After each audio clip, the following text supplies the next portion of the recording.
Salut mes petits lapins. Avant toute chose, je prends l'engagement solennel que la prochaine vidéo sera sur le brûlant.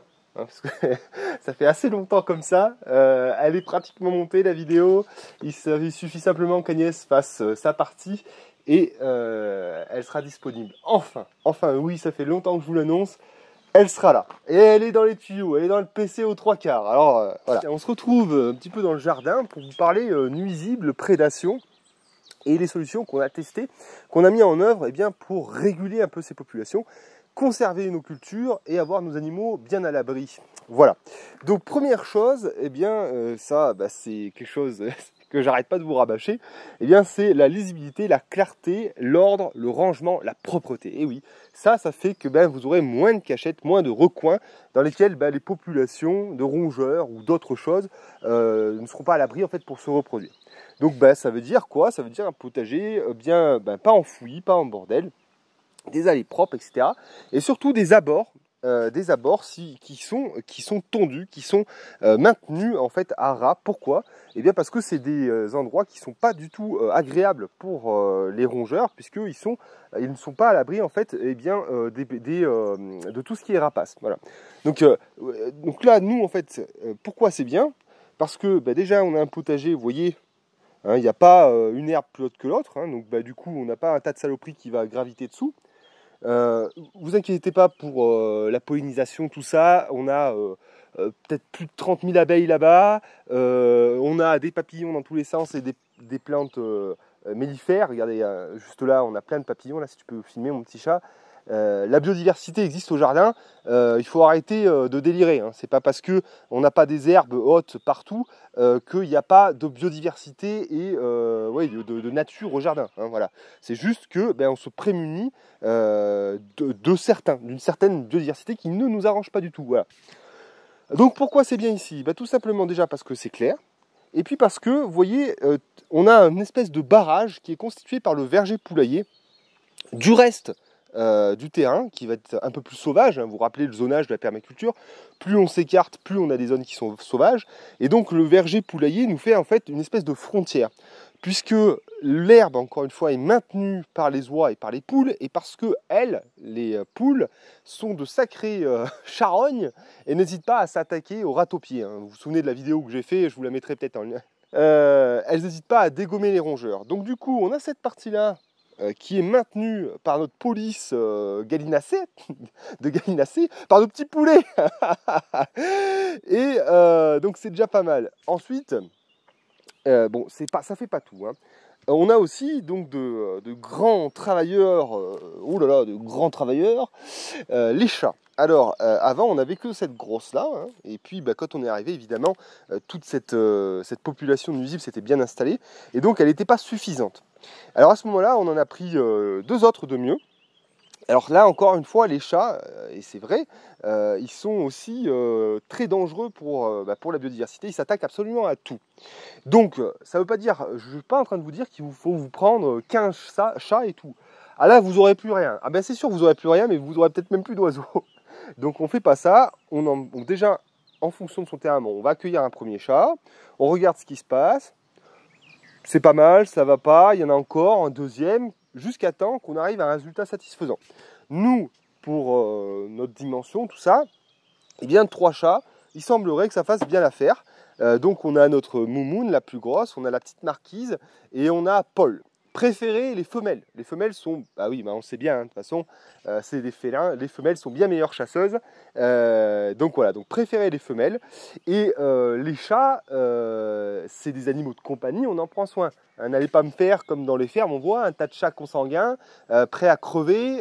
Non, c'est des chats, ils ont pareil un suivi médical, vétérinaire, etc. On prend soin de nos bêtes. Voilà. On a eu testé, alors dans les méthodes ensuite punitives, on va dire, on a eu testé l'empoisonnement, ça je le déconseille particulièrement. On y a eu recours au début parce que on n'avait ni chat, ni volaille, ni rien, donc on a eu empoisonné, mais ça c'est plein d'inconvénients. Déjà pour vos bêtes domestiques, ça peut être fatal. Ça empoisonne tout et n'importe quoi, on ne fait pas le tri. Donc voilà, donc ça je le déconseille fortement. Déjà, quand vous avez mis en place toute cette défense passive, on va dire, normalement, ça va beaucoup mieux. Et ensuite, il peut y en avoir qui vont passer entre les mailles du filet. Et là, à ce moment-là, on va piéger. Voilà. Donc en termes de piège, nous, on en utilise un seul. On en utilise un seul qui est un peu cher, je vais vous le présenter juste. Il n'y a pas de placement produit, hein, rassure-toi. Et Roland, lui, en utilise un, c'est le Top 4. Donc le Top 4, c'est ce piège, ce fameux piège un peu guillotine qu'on met, donc on repère en fait le tunnel, on creuse en plein milieu, voilà, et on vient installer son Top 4. Et lorsque le rongeur, il passe dans son tunnel, il va forcément rencontrer ce Top 4 et paf, ça fait des chocs à pic. Voilà. Donc ça, c'est un piège qui fonctionne très bien, que Roland utilise massivement. Et donc voilà, nous, on n'en a pas, parce que on n'a pas une population aussi importante à gérer. Et voilà. Et Roland utilise aussi ce produit là que je vais vous montrer, qui est en fait un détopeur. Donc ça utilise en fait le principe de petits pétards, des petits explosifs. Et on va regarder ça ensemble parce que j'en ai piégé une et tué une là-bas. Voilà. Donc alors, moi je me prends pas la tête, hein. C'est-à-dire que dès que je vois que ça boule, qu'il y a des tranchées ou quoi que ce soit, je piège. Moi je cherche, alors ça va peut-être vous agacer, ça va peut-être vous outrer, top ou râteau-pied, c'est même combat, ça finit les pattes en l'air.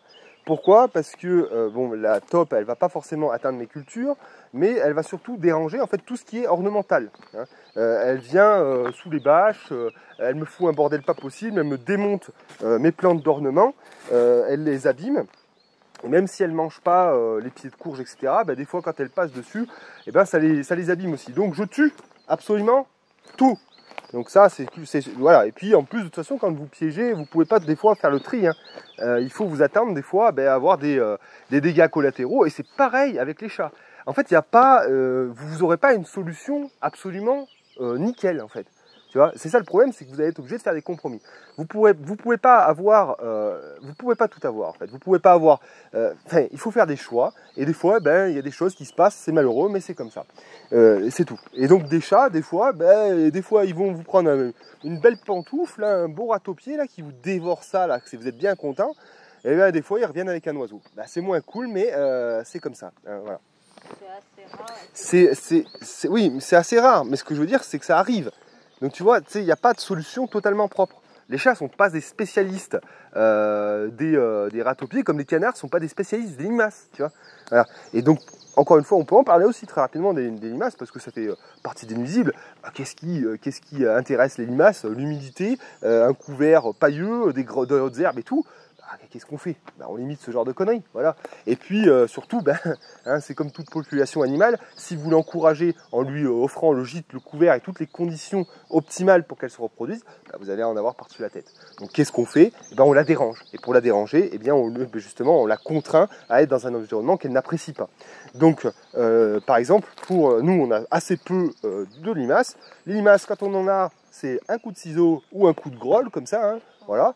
Et si des fois on devait avoir, mais c'est très rare, puisque vous voyez, nous on n'a pas de bordel, hein, voilà. Et ça, le bordel, désolé les gars, mais ça c'est pas bon. Et donc si on devait être envahi très fortement de limaces, mais ça serait du granulé bleu, et puis c'est tout, voilà. C'est comme ça.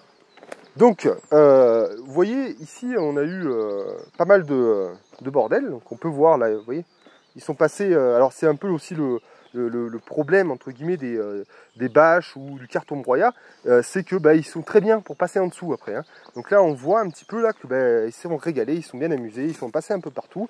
Donc voilà, vous voyez, on voit bien que ça a boulé un peu partout, quoi. Je sais pas si on voit bien l'image. Mais là, je sais pas si on voit bien l'image, mais on sent que là, regardez, c'est mou, là c'est mou, là c'est mou, enfin bon. Voilà, et donc ça, on sait pas trop ce que c'est, mais on sait qu'on n'en veut pas, ça c'est certain. Et alors surtout, il faut agir tout de suite. Hein, parce que la population des rongeurs, c'est exponentiel. Je ne sais plus combien de portées c'est, mais bon, il faut certainement pas, il faut être intransigeant là-dessus. Voilà, donc le produit, nous, qu'on utilise, alors pour vous dire, c'est très cher. C'est très cher.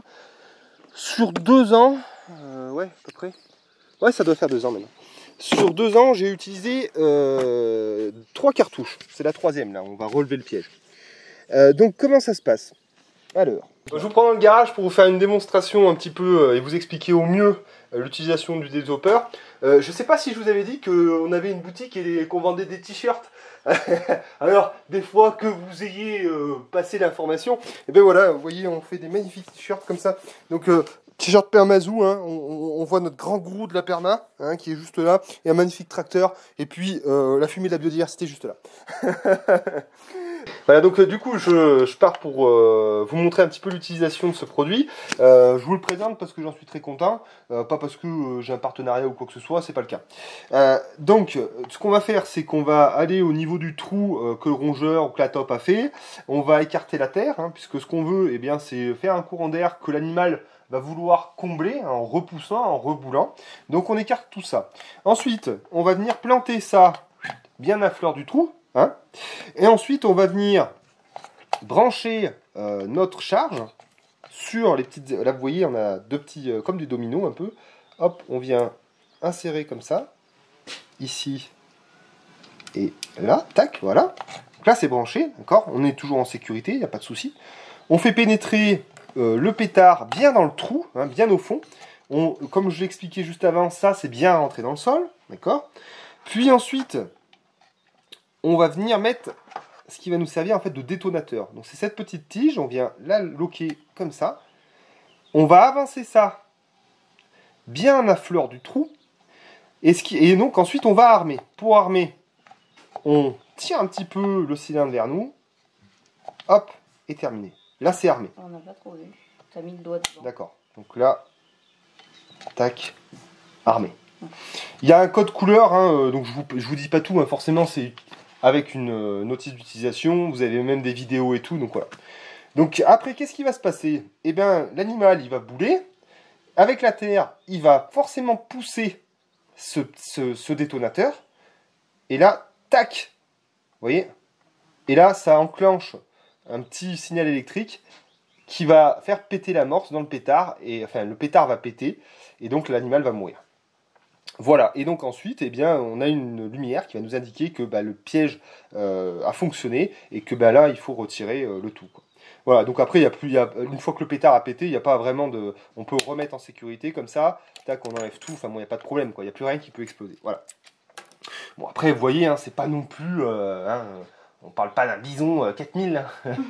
Mais, donc voilà, donc le gros désavantage de ce produit-là, c'est... Alors, son gros avantage, ça marche à tous les coups. Ça marche vraiment à tous les coups. Le gros problème, le prix. Déjà, l'objet en lui-même, c'est cher. Les consommables sont hors de prix. Voilà. Bon, après, une fois qu'on a fait une défense passive, comme je l'ai expliqué, on va l'utiliser que très peu. Vous voyez, sur 2 ans, j'ai utilisé 3 amorces. C'est que dalle. Et s'il y en a parmi vous qui sont dans le métier de l'artifice, je pense que, vous me le direz, je sais que les amorces comme ça, j'avais regardé, ça se vend sur Amazon. Est-ce que des fois avec des pétards pour enfants, on ne pourrait pas les modifier, hein, de manière à pouvoir les utiliser et que ça soit beaucoup moins cher plutôt que d'acheter ça, quoi. Donc voilà, donc vous me le direz. Bon, après, il ne faudrait pas se faire péter les mains non plus, quoi. On va faire maintenant. Et ben, si vous n'aimez pas trop ce genre de truc, je vous invite à quitter la vidéo, à mettre un pouce bleu si vous avez eu des choses intéressantes dedans. C'est du basique, hein. Mais bon, malheureusement, il faut reprendre les basiques parce qu'il y a un tas de cons qui vous disent que c'est formidable quand il y a un tas de bordel et que les limaces bouffent les salades. Et qu'il faut même en leur donner encore plus. Alors on est obligé de reprendre les bases, hein, donc j'y peux rien, moi. Allez, on va relever ça, on va regarder ce qu'on a tué. Et la pauvre... Ah putain, la garce. On va pas se laisser faire, ça. Allez, viens là. Voilà. Ah, un moumoun. Voilà, bon c'est une top, hein. Non, c'est comme ça. Voilà, tant pis, hein. Bon, c'est pas ce que je préfère tuer, hein, parce que comme je vous l'ai dit, la top, c'est pas ce qui fait le plus de dégâts dans les cultures. Malheureusement, je peux pas me le permettre. Ça me fout trop le bordel. L'année dernière, on avait mis pas mal de plantes ornementales et tout. Ça fout un bordel dans les espaces minéraux. Le fait, elles finissent par déterrer les plantes ornementales, j'en veux pas. Voilà, donc bon, c'est pas ce qu'il y a de plus génial, hein, de tuer un animal, hein. Le respect de la dépouille, tu sais. Bon, ça reste une top, hein, vous n'allez pas me faire chier. Voilà, donc ce produit, il est très bien, il fonctionne très bien, malheureusement il est très cher. Et donc voilà. Voilà mes petits lapins, peut-être que je vous ferai à l'occasion une vidéo sur le top 4, mais bon, comme je vous dis, moi j'ai une population qui est tellement réduite que l'investissement sur ce genre de produit ne m'est pas forcément impératif, quoi. Voilà, bon, mais j'espère que cette vidéo vous aura plu. Je vous dis à la prochaine. Bisous mes petits lapins, salut.